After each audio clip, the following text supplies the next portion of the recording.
Rasa saya aku adalah Seaman Demon. uh, Memang deep. Memang deep. Yang tahu je tahu. Aku suka filem ni sebab dia punya story lah. Story dia macam kau ikut dia punya jalan cerita daripada awal dan kau hook first act, second act, third act.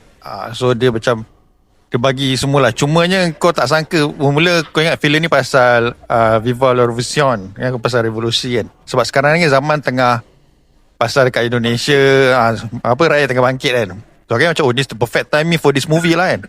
Indonesia, Filipina, Nepal, France pun sama ada juga. So filem ni bagi aku macam memula aku tengok macam bahaya ni kan. Perfect timing kan. Rupanya bukan. Kan masa tu benda tu dia punya ni je, sikit je bah. Boleh nak bagi kau just bagi kau background je. Rupanya pasal family.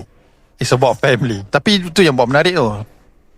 Aku rasa benda yang boleh perbaiki, maybe pelakon-pelakon pembantu lain tu aku rasa boleh diperbaiki lagi lah dia punya lakonan tu. Rating per 10 aku boleh bagi filem ni sebab filem ni dia tak berat sangat dan tak ringan sangat. So aku boleh bagi dia 8.5 per 10.